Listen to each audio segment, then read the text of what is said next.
বন্ধুরা, কেমন আছো তোমরা সবাই? আশা করছি সবাই ভালো আছো, সুস্থ আছো। আর আমিও খুব খুব ভালো আছি।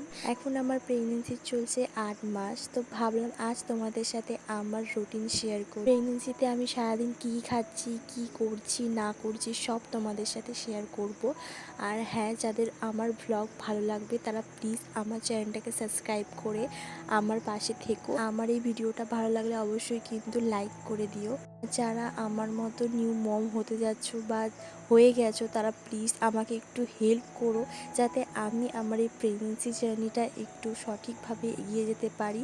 জানি না এরপরে কি হতে পারে, কারণ আর 2 মাস তারপরেই আমার ডেলিভারি ডেট। তো এখন দেখি আমাকে প্রিপারেশন করে রাখতে হবে, মানে কখন কি হয়ে যায় তার ঠিক ঠিকানা নেই, তাই না? তো যাই হোক, এখন আমি ঘুম থেকে উঠে পড়েছি, আর উঠেই পড়েই আমি বিছানাটাকে আগে গজ করে নিয়েছি। আর আজ আমার মা বাড়িতে নেই, মা গেছে একটু দিদির বাড়িতে, সেই জন্য আমি আজ ঘরেতে একাই আছি। তাই ভাবলাম যে একাতে একটু ভালো লাগবে, ভিডিওটা ভালোভাবে শ্যুটও হবে। ঘুম থেকে উঠেই আগে বিছানাটাকে গজ করে নিয়েছি। আর তারপরে এই দেখো, আমার চুলটা এত বড় হয়ে গেছে, এখন মনে হয় যে কেটে ফেলি, কিন্তু তারপর মনে হয় যে না, কাটবো না এখন। আর বেবি হওয়ার পরও 1 বছর নাকি চুল কাটতে নেই। সবাই বলে যে প্রেগনেন্সিতে বা বেবি হওয়ার পর অনেক চুল উঠে যায়। আমার কিন্তু প্রেগনেন্সির আগে থেকেই চুল উঠে গেছে, কারণ আমি যেহেতু বাইরে থাকতাম, সেখানে জলটা ভালো না, কেমিক্যাল যুক্ত, সেই জন্য আমার অনেক অনেক চুল উঠে গেছে। তো আমি চুলটা বাঁধার পর এইদিকে ব্রাশ টাশ করে এসেছিলাম। আর আজ না ভাবলাম একটু আলাদা রকম খাই, তো সেই জন্য পাউরুটি আলাদা যাচ্ছিলো, সেখান থেকে একটা পাউরুটি নিয়ে নিয়েছি। ভাবলাম আজকে ডিম টোস্ট করবো। আর আমি না এখানে এসেই ডিম টোস্টটা খেতে পাই, কারণ বাইরে এরকম পাউরুটি পাওয়াও যায় না। আমি এই ভিডিওটা শ্যুট করে রেখেছিলাম, ভাবলাম যেদিন একদিন সময় ভেবে তোমাদের সাথে শেয়ার করে দেব। আর আমার না 9 মাসের স্বাদ হয়ে গেছে, আর 9 মাসের স্বাদরা আমি রেকর্ডিং করতে পারিনি, কারণ অনেকটাই ব্যস্ততার কারণে না আর রেকর্ডিং হয়নি। তো ভাবলাম যাই হোক, একদিন তোমাদের সাথে শেয়ার করে দেব। আর এমনি শর্ট ভিডিও তো তোমাদের সাথে শেয়ার করেই দেবো, সেটা তোমরা দেখতে পাবে। আর কটা সপ্তাহ পর আমার 8 মাস পূর্ণ হয়ে যাবে, পা দেবো আমি 9 মাসে। তো অনেকটাই টেনশন লাগছে, আবার আনন্দও লাগছে যে কি হবে না হবে। প্রেগনেন্সির 5 মাস পড়তেই আমি বাড়িতে এসেছিলাম, অনেকটা জার্নি করে। আর যবে থেকে আমি বাড়িতে এসেছি, মানে 5 মাস থেকে আমার অনেক কিছু অসুবিধা হতে লাগলো শরীরেতে, মানে নানা রকম সমস্যাতে আমাকে পড়তে হয়েছে। তবে যাই হোক, মা হতে গেলে কিন্তু এই কষ্টগুলো তার কাছে কিছুই না।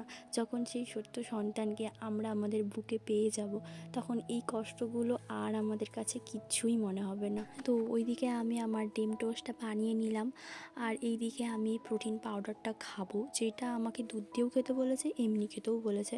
তো এখন যেহেতু আমার কাছে দুধ অ্যাভেলেবেল নেই, সেই জন্য আমি এখন গরম জল দিয়েই খাচ্ছি।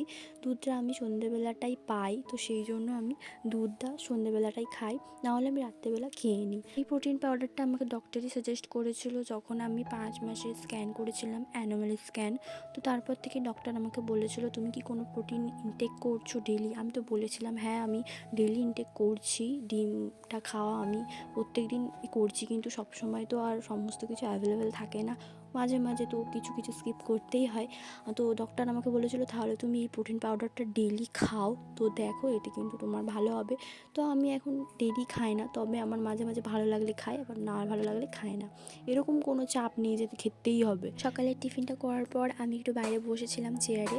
তো তারপর দেখলাম আমার একটা কিছু পার্সেল এসেছে, যেহেতু সামনে আমার বেবি শাওয়ার ছিল 9 মাসের, তো সেই জন্য আমি কিছু অর্ডার দিয়েছিলাম, সেটাই খুলে খুলে দেখছিলাম, আর বোনকে বলেছিলাম একটু ভিডিও করে দিতে। তো যেহেতু আমার মা আরে বাড়িতে নেই, তো পিসি ছিল, পিসি আমার জন্য রান্না করেছিল।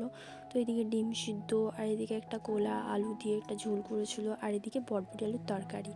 ভাতটা খাওয়ার পর তারপর বিকেলবেলা আমি এদিকে অ্যাপেল খাচ্ছিলাম, তার সাথে কিছু পানি ফল ছিল। আমার এমনিতেও ফল আরে খেতে একদমই ভালো লাগে না, কিন্তু বাড়ির সবাই অনেক বকে যে তুই ফল আরে খাবি, এই সময় ফল খাওয়া অনেক অনেক জরুরি। তো তাও আমি জোর করে খাই, কিন্তু আমার একটুকু ভালো লাগে না, বিশেষ করে এই অ্যাপেলটা খেতে আমার একদমই ভালো লাগে না। প্রেগনেন্সির 8 মাস থেকেই আমার না পায়ে যন্ত্রণা খুব শুরু হয়ে গেছে, মানে রাত হলেই পায়ে যন্ত্রণা হয়। তো সেই জন্য আমি এখন একটু হাঁটাহাঁটি করি, তো হাঁটাহাঁটি করলে না একটু ঠিক হয়। আর আমি বেশি দূর যেতে পারি না, আর বেশি হাঁটতেও পারি না, কারণ এখন যেহেতু প্রেগনেন্সির শেষের দিকে, তো সেই জন্য হাঁটাও যায় না বেশিক্ষণ। প্রেগনেন্সির বেশি আমি লং ভিডিও শেয়ার করিনি, যদি শেয়ার করে থাকি তাহলে সেটা শর্ট ভিডিও। যদি তোমরা দেখার ইচ্ছা থাকে অবশ্যই অবশ্যই দেখো। আর আমার এই ভিডিওটা কেমন লাগলো অবশ্যই কিন্তু কমেন্টে জানিও।